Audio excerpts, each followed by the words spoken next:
சித்தப்படி நடக்கிறது என்பதை உணர்ந்து எப்போதும் இறைவனை போக்கி அவருக்கு நன்றி செலுத்தி வாழும் வாழ்க்கையாக நம் வாழ்க்கையை மாற்றுவோம். அதன் பின் எப்போதும் இறைவன் என்னோடு இருக்கின்றார். உயிர்த்த இயேசு நம்மிடம் என்ன சொல்கின்றார்? உலகம் முடியும் வரை நான் உங்களோடு இருக்கின்றேன். அந்த இயேசுவை உணர்ந்து எப்போதும் மகிழ்ச்சியாக இருக்கலாம். அதுதான் அன்னை மரியாவுடைய வாழ்க்கை. இது நாம் அன்னை மரியாவிடம் கேட்கும் போது அம்மா உனக்கு என்ன தேவை? அந்த அம்மா நம்மிடம் இதைத்தான் சொல்வார், நீயும் என்னை போன்ற வாழ்க்கை நடத்து, இயேசுவுக்கு பிரியமான மகன் மகளாக மாறு, இறை தந்தைக்கு ஏற்ப வாழ்க்கை நடத்து. அப்படித்தான் அந்த மரியாதை சொல்வார். பொறுமை நாம் இதைத்தான் கேட்போம். இதுதான் பெரிய பொறுமை.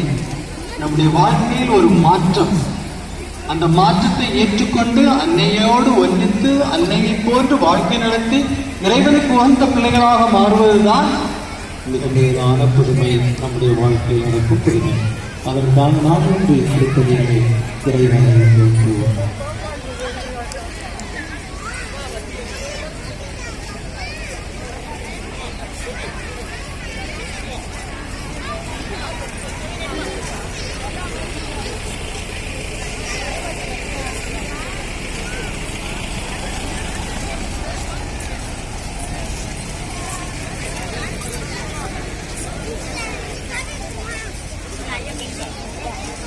அன்புமிக்க சகோதர சகோதரிகளே, மகிழ்ச்சி பொங்கும் இப்பாஸ்கா காலத்தில் கடவுளை உருக்கத்துடன் மன்றாடுவோம்.